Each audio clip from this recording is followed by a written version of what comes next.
All right, let's get through these test calculus people. So for the first one, it wants us to find the value. So f of -3 is equal to this function up here. Just plug in -3 everywhere where there was an x. It's going to be -3, -3. And so what you should get is 2 times 9 plus 9 plus 1. So that's going to be 28. Right. Over here, f of a plus h just means you take f of x, and everywhere where there was an x, you just plug in a plus h. So a plus h here, a plus h here.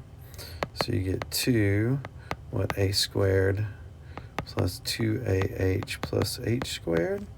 If you were to multiply this out, distribute it out, minus 3a plus 3, minus 3a minus 3h plus 1, because you distribute. Here, if I distribute this 2 in, I get 2a squared plus 4ah plus 2h squared minus 3a minus 3h plus 1. Here, find the domain.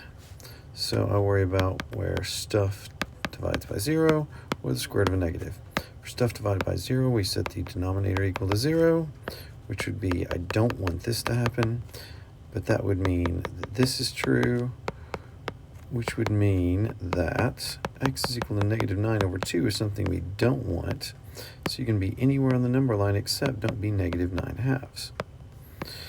Then I come over here, and I don't want the square root of a negative, so I take the radicand thing under the radical, and I want it to be positive. So this, I need to be greater than or equal to 0.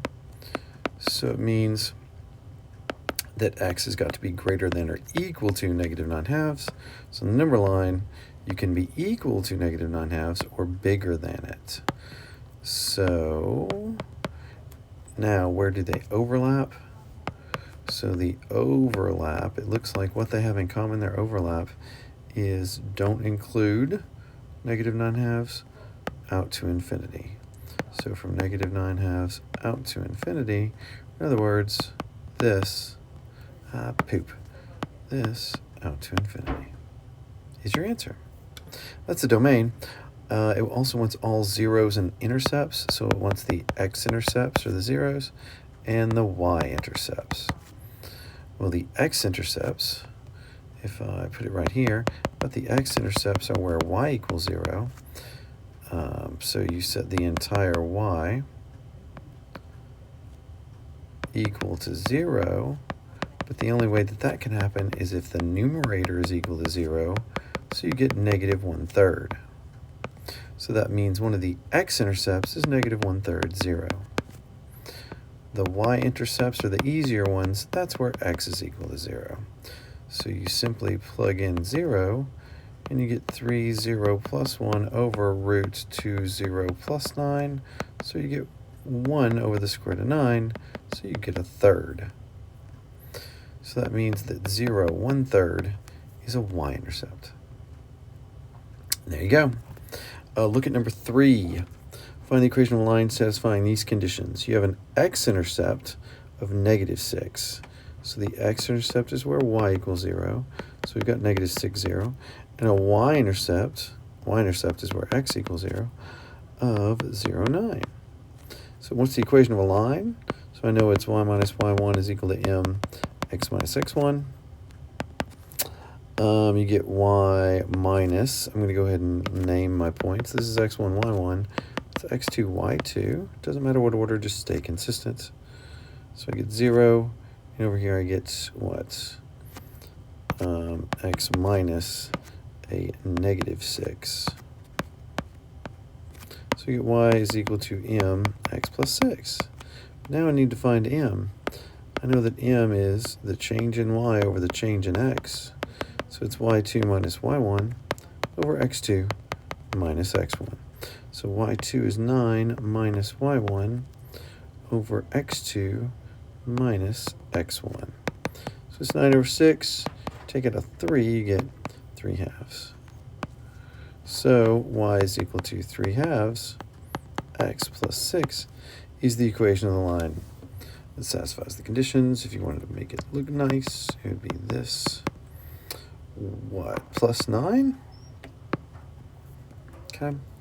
Then it wants us to solve this trig equation. So anytime you have an equation that you want to solve by hand, that means you need to set stuff equal to 0 and factor.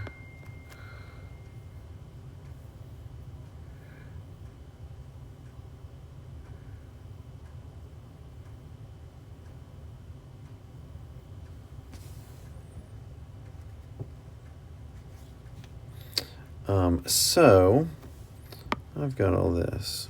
Now, what does that mean? It means if I get everything equal to 0, let me move it all over to the right-hand side. I would have cosine theta plus 2 cosine theta sine theta. Why does that make me happy? Because now I factor. When I see this, I see 2 terms because terms are separated by plus or minus. If I pull out a theta, I get 1 plus 2 sine theta. And now if 2 things multiply together to get 0, either the first one was equal to 0 or the second one was equal to 0. So this is trying to tell you that sine of theta was equal to negative 1/2. And this is trying to tell you, okay, cosine of theta is 0. So where's cosine? Remember, cosine is x. So where's x equal to 0? Well, right here and right here. So you get that x is either pi over 2 at the top of the circle or 3 pi over 2 at the bottom of the circle. Unit circle. So over here, if again I draw my old unit circle, then I want to know where is y, since sine is y. Where's the y coordinate? Equal to negative 1/2. But to do that, I first think about where y is equal to positive 1/2.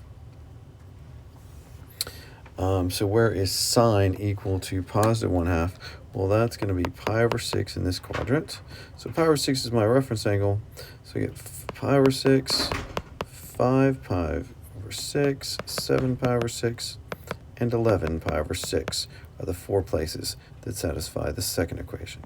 So theta can either equal to this, this, this, or this.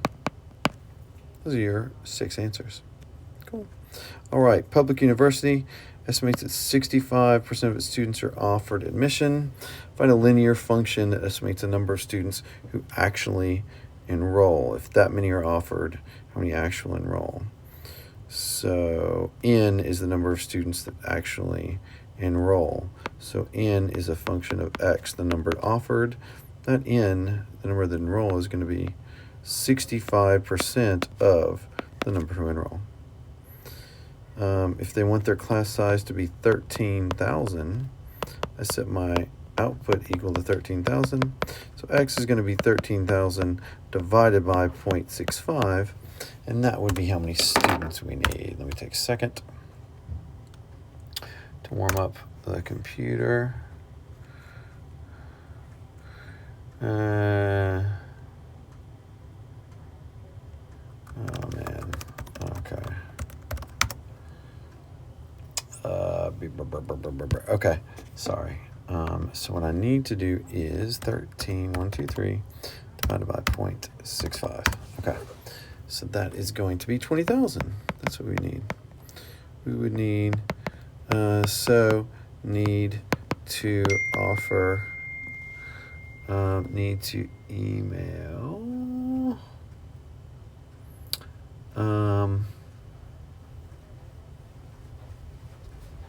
so need to offer 20,000 admission. Okay. Keep moving. Okay, so hours of daylight, find the amplitude in the period. We know that in this case, this equals 4 sine of 2 pi over 365 t minus 97 plus 10. This is our A, this is our B, this is our H, and this is our K, right? It's that sort of thing. Or I guess we could call it C and D if we wanted to. So A, absolute value of A is equal to the amplitude. The period is 2 pi over B. C is the horizontal shift, and D is the vertical shift. Right? So the amplitude is absolute value 4, which is 4 is our amplitude. And the period is 2 pi over whatever B is. So it's 2 pi divided by 2 pi over 365, which you take this and multiply by the inverse. You inverse and multiply, and you get 365 days. This is going to be 4 hours. So the amplitude is 4 hours. Either way, but I don't know if that really makes sense. So 4 hours and 365. But I think 365 days does make sense. Okay, so determine the number of hours of daylight in the longest year. Well, when you have your function, its midline is at y is equal to 10. It's going to start over here at 97. It's going to go up, down, up, and then it's going to repeat on forever. Well, it's going to add 4 to it for the amplitude. So it's going to be at 10 for the midline and go up to 14, but it's going to go down to a lowest point of 6. So if you want to know the most number of hours of daylight, it's going to be 14. So I can put C graph. Right. For this function, find the inverse. So if y is equal to 4 plus square root of 2x minus 1, and you find the inverse, you know that we switch and solve. So we switch this way. So x minus 4 is equal to square root 2y minus 1. You square both sides and you get this. If you'll allow me to come over here, then you add 1, so it's this squared. What, plus 1 is equal to y? So that means that 2y, so it means that y is equal to x minus 4 squared, with the 1/2 out in front plus 1/2.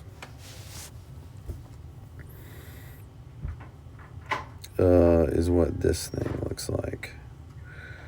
Okay.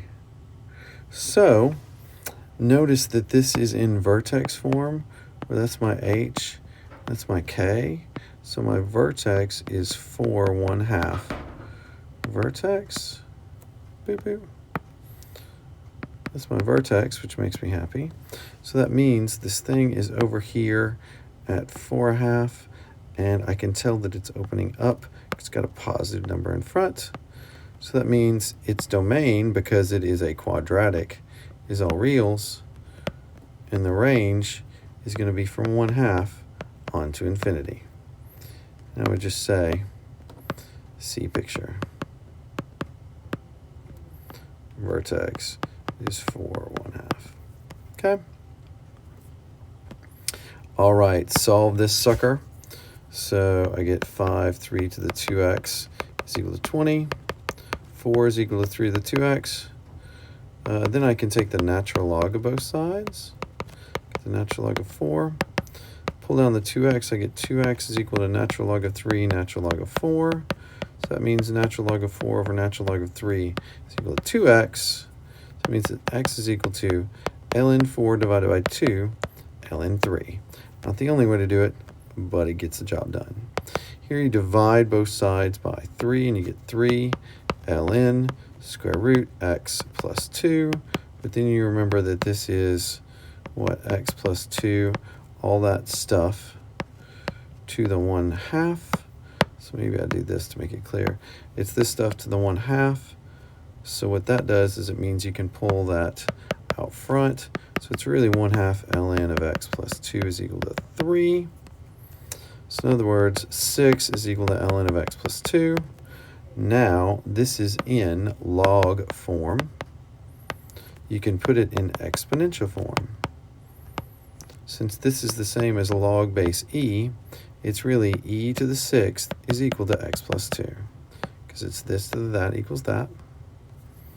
So you get that x is e to the 6th minus 2. And you're done. Here, if I'm trying to find the inverse, I draw the line, do it graphically, draw the line y equals x. I know that our new picture is going to be a mirror image about the line y is equal to x. So if you have negative 1, 1 on your function, then on your inverse, you're going to have 1, negative 1. If on your function you have negative 4, 2, on your inverse, you are going to have what? Negative 4, 2. You're going to have 2, negative 4. Okay, so it's going to go burp. That's going to like that. Yeah? Okay. For the polynomial, find the degree. The degree is highest power.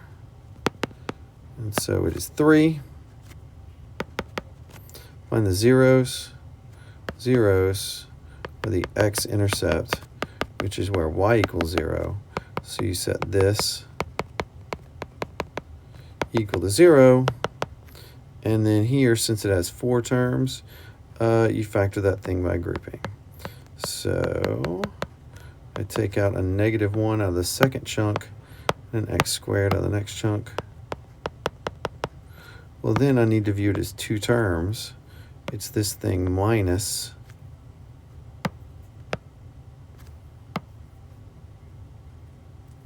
1 times this stuff, right? So that means if you rewrite it, you get x squared minus 1 times x plus 3. So if that's the case, either x squared minus 1 equals 0 or x plus 3 equals 0. So this is telling you negative 3 or plus or minus 1. There's our 3 roots.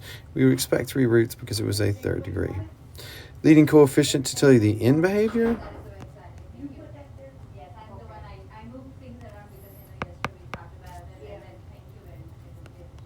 In behavior, it's in behavior because it is a positive leading coefficient and an odd degree.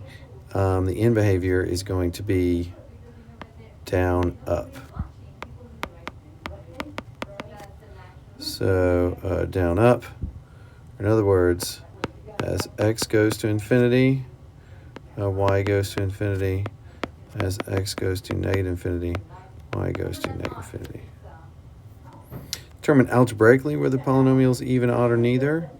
Well, to do that, if this is equal to this, then it's even.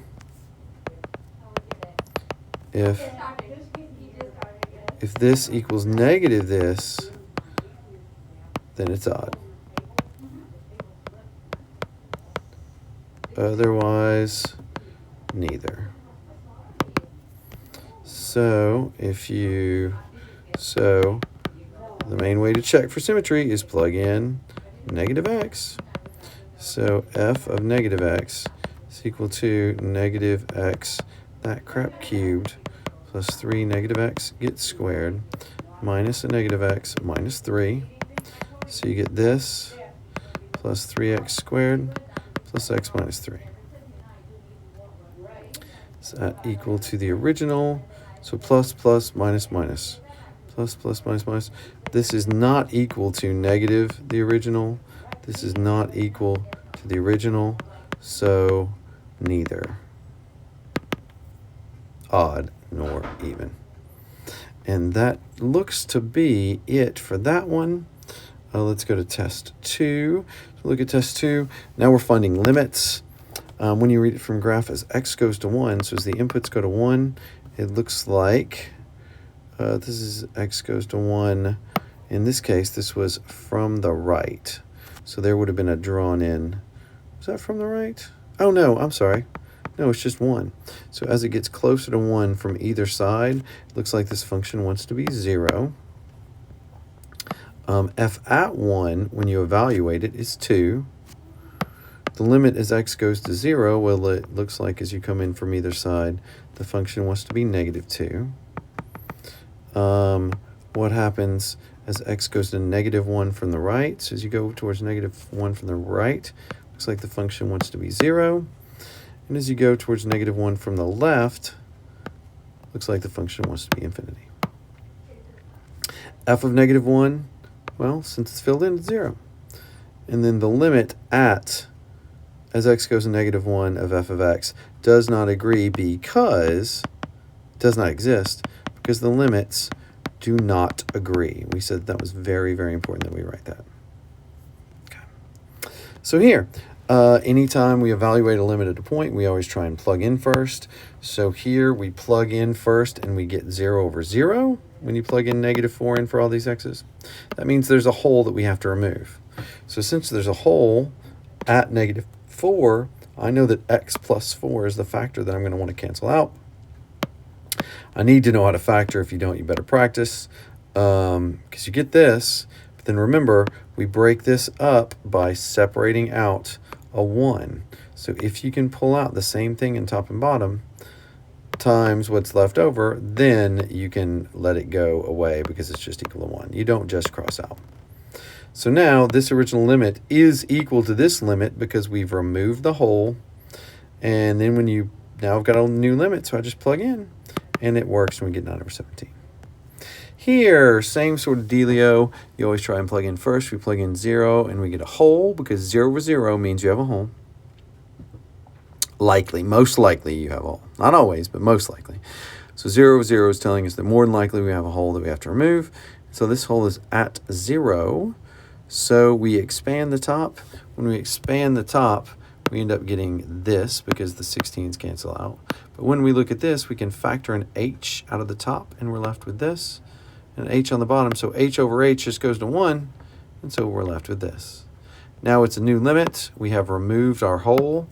So we have remove hole at x equals 0. And now we get this new thing. So if you remove the hole, where would it want to be? It would want to be at 8. That's pretty cool. Okay, we evaluate this limit. Guess what? When you plug in 0, you get, again, 0 over 0. So there's a hole, right? And so we have to do some work to remove that hole. So we multiply by our well-chosen 1. This is the conjugate because we look at the same terms as the bottom but switch the middle sign from minus to plus.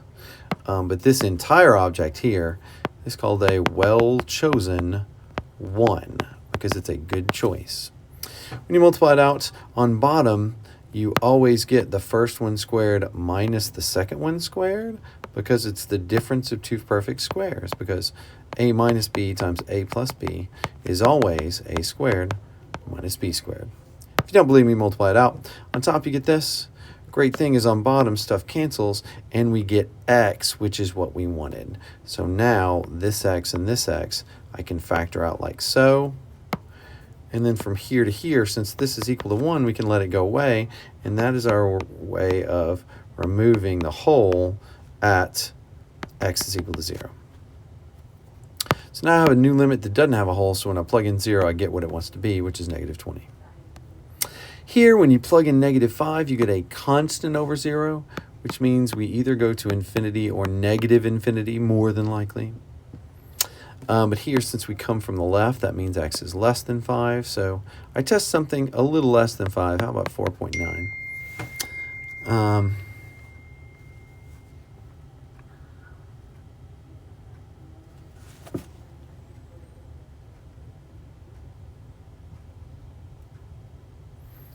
Okay, so when we do that, we end up getting a positive over positive. I don't care what the number is. I just get a positive over positive. That means it wants to be positive infinity. So I'll draw an arrow to let you know that this limit is positive infinity. Or maybe I write it out nicely. So the limit as x goes to 5 from the left, 3x minus 4 over 5 minus x is simply equal to infinity. Right down here. If you've got this and you need to, evaluate this limit, you can just plug straight in and get a number. It worked out nicely. Here, find all the values where the function is discontinuous. And then for that value, state why the definition fails and classify it. So here at -1, it looks like condition number 2 fails. Remember the 3 conditions for continuity. 1, so to be continuous at x is equal to a, we need the limit as x goes to a, f of x needs to exist. Right. 2, we need f of a to be defined. And then 3, we need that limit, what it wants to be, and that function value, what it is, to be the same. So what it wants to be and what it needs to be are the same. So here, at that value, it breaks this part, and we would call it an infinite discontinuity. At 1, we see that it's just an agreement issue. So it's the fact that it's part 3, the function and value and the limit don't equal. So it's a removable discontinuity. This question is often on the final, and I could also put it on your semester final because it's often on the IU final. So find the values of C that make this thing continuous.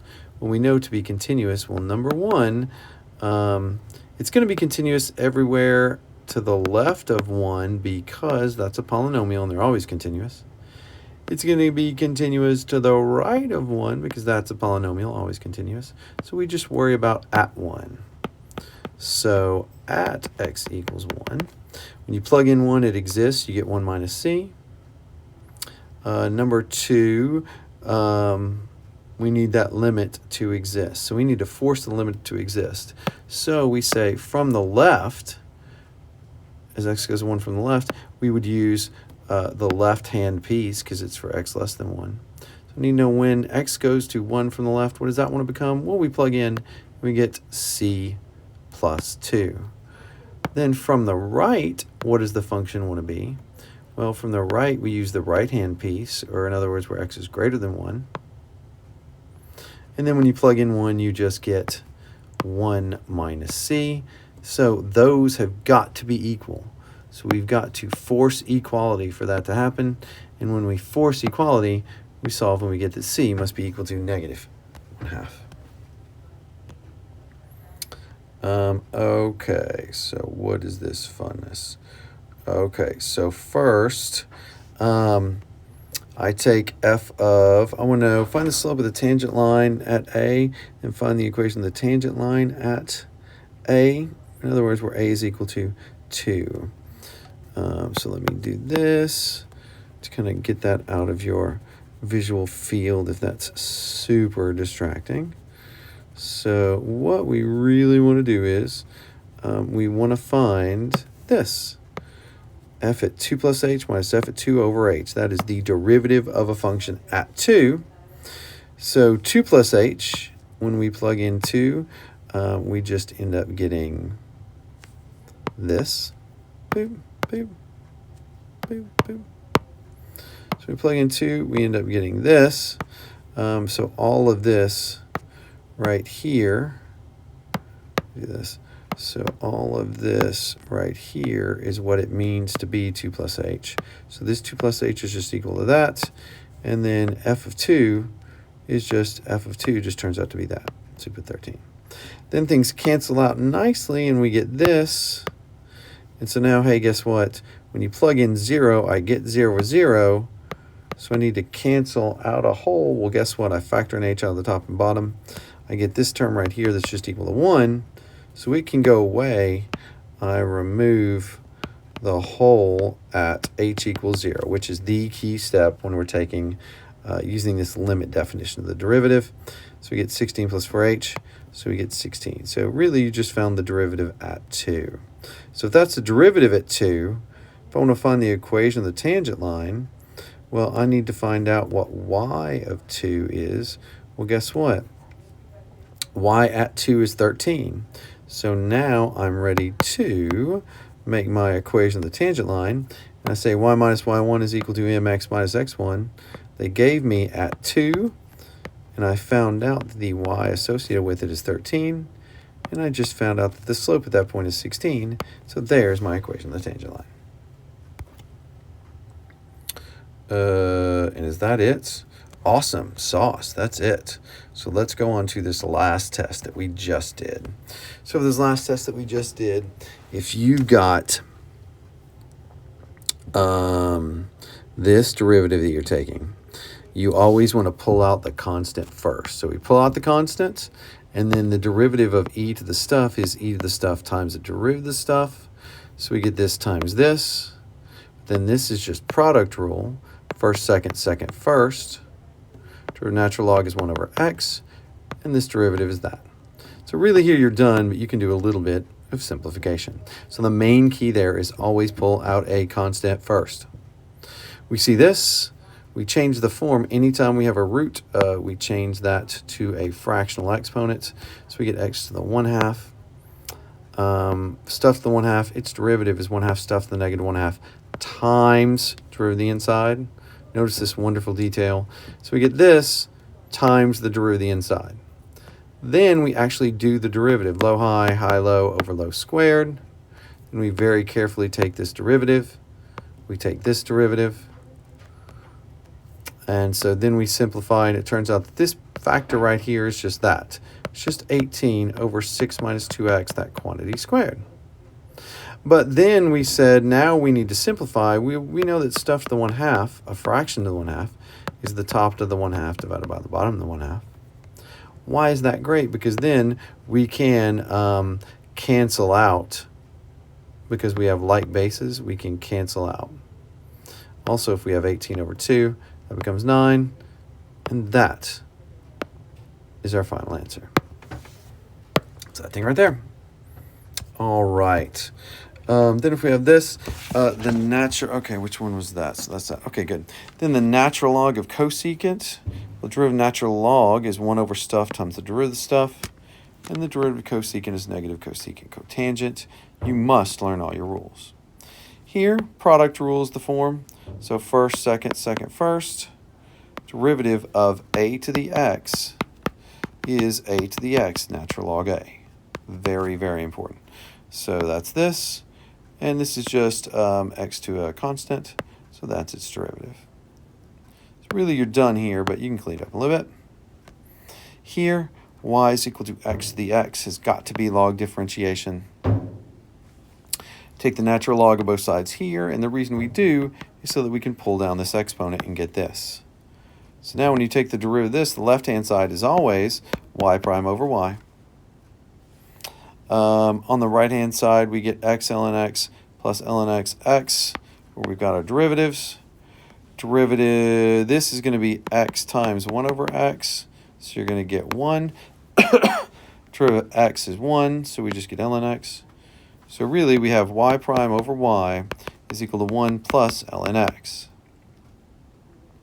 Well, then to get rid of that y, I just multiply both sides by y. These cancel. You end up getting that your derivative is equal to y times 1 plus natural log of y. But then you just go back, and originally y was equal to x over x, and so that is your final answer. If you want to simplify, you could expand, but it's really no simpler. Here, find the equation of the tangent line at a point. If this is our implicit equation, I must be implicit differentiation. So derivative of sum is the sum of the derivatives. That derivative is that. This derivative, here I'm going to assume, boop, boop, boop, boop. Here I'm going to assume y is just some function of x. When I do, this is a function, so its derivative is 2 times, pull out the constant 2, then 3 times my y squared, but then I have to do the chain rule, and I get dy dx. Right? So just to make sure that's clear. Dy dx, that's dy dx. But then over here, this is negative 9 times a product. So it's negative 9 times whatever you get when you do the product rule. And so I put really clear parentheses around all of this, just to be clear. And so it's first derivative second plus second derivative first. But then this negative 9 has to distribute to both, and it makes it negative 9 that term and negative 9 that term. Then you end up getting everything involving the derivative on one side. Then you factor out your dy dx. And then you divide by this factor. So that's my derivative. Well, at 2, 1, that just means you plug in x equals 2, y is equal to 1, and you end up getting what was that, 5 over 4? Yes, you end up getting 5 over 4. So for my equation of the tangent line, y minus y1 is equal to x, x minus x1. Plug in my y1, x1. It gave me that. And plug in your m that you found, and you're done. Well, then from the picture, we know that at 2, 1, right here, the equation of the tangent line had better have a positive slope, and yes, it does. Almost done. So when it looks like this, what? I want to find the velocity. So velocity is the derivative of position. So derivative of this, derivative of 10 is 0. I pull out for this, pull out the constant 1/4. Then the derivative of sine is cosine. Leave the inside alone, but then I have to do the chain rule. So from here to here, got to do the chain rule. And it's the derivative of this little inside piece. Yeah? But the derivative of 10 pi t is just 10 pi. So that means my whole derivative turns out to be this. So if that's my velocity, which is s prime of 0, you plug in 0, and you must know that the cosine of 0 is equal to 1. So you get 5/2. So that means that the initial velocity is 5/2 centimeters per second, so important for that. And then initial position, put in 0. You need to know that the sine of 0 is 0 to get an initial position of 10 centimeters cubed. And then here's the last problem. So we spoke about the way that one of your classmates, Caden, did this problem, and we said, look, he did a really good job of first changing the form, and so we really like that, so we're going to model that here and follow his lead. So first thing we do is we change the form by, instead of doing any division, everything's now just multiplied together. Why is that great? Because we know in a minute, if we take the natural log of things multiplied together, it's just going to be the natural log of 1 plus the natural log of others. So in other words, the log of a product is the sum of the logs. So here, since these are multiplied together, we're going to end up getting ln x to the 5th plus ln stuff to the negative 1 plus ln stuff to the negative 1/2. But then we can use another property of logs that allows us to pull down all these exponents. And now I draw a line because now I'm ready to take the derivative. So you let the reader know, hey, now I'm taking the derivative. So we get y prime over y on the left like we always do. On the right, derivative of this is 1 over x. Derivative of this is 1 over stuff times the derivative of the inside. Derivative of this is 1 over stuff times derivative of the inside. You simplify to this, but then you multiply both sides by y, and it's y times, well, if I'm in a hurry, I say this, but you should really write it all out. But what was y in the original? It was this. And so that's your answer. Great luck studying. Really, the only other thing that you should be studying for the final is the homework from that recent stuff. Let me go ahead and put it in here on this video so I can just be done. So 3.9, let's go over these homework questions. So here, the area of a circle and its radius are A and R. Well, imagine that we have an oil spill. Its area would be, if we look at the top down, if it's pooling at the top of the water, would be A is equal to pi r squared because it's a circle. So if I want to know how are things changing with respect to time, I would need to assume that r is a function of time and that area is a function of time. If I do that when I take my derivative with respect to time of both sides, I get this, because that is easy. But over here, first I pull out a constant pi. Well, then the derivative of r squared is 2r, but then the chain rule dr dt. Okay. So now here is how everything's related, our related rates. So then they give us the fact that the radius is changing at a rate of 1 meter per second. So that's this. And they want to know, our goal is, what is the area, how is it changing when the radius is 30? In other words, when the radius is 30, we get this answer. Remember our great conversation that the variables should speak to the units. So if they want dA dt, area is going to be in some sort of squared thing. So here's meter squared, and time is going to be in seconds. So almost done. If I've got a rectangle that's growing, change in length with respect to time is 8 centimeters per second. Change in width with respect to time is 3 centimeters per second.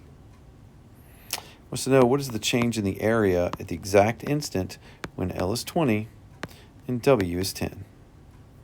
Well, then I need to relate these things to this thing. The way you do it is by the equation A is equal to LW. Well, then if I assume that A, L, and W are all functions of t, I take the derivative of the left and get dA dt. On the right, it's two functions multiplied together. And so I get first derivative seconds plus second derivative first. And L, we said we wanted to know what's going on. How is the area changing at the exact moment when the width is 10, length is 20? And we know that these were our constant rates. Multiply together and get 140 centimeters squared per second is how the area is changing.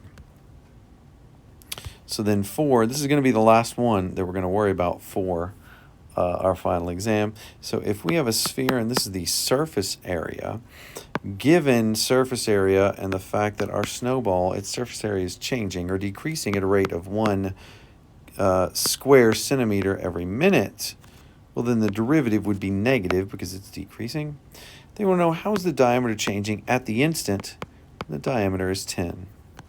So if this is the equation for surface area of a sphere, if I were to take the derivative with respect to time now, I'd get a dr dt. That's not what I want. I want a d dt.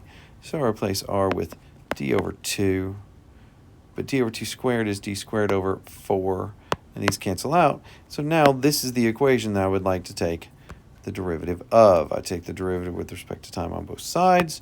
On the left, I get ds dt. On the right, pull out the constant pi. And the derivative of d squared is 2d dd dt. So now I have a nice relationship that allows me to say, hey, so here's my relationship. This is always changing. D, at the exact instant when D is 10, and I have a constant rate of change of the surface area of -1 for my rate, I can solve for this, and I get -1 over 20 pi centimeters every minute is how the diameter is changing at that exact instant. So I'd say the rate of decrease is 1 over 20 pi centimeters per minute, and we're done. The only other things that could be with respect to related rates are the ones that we did in class. Those few examples were in class. Have a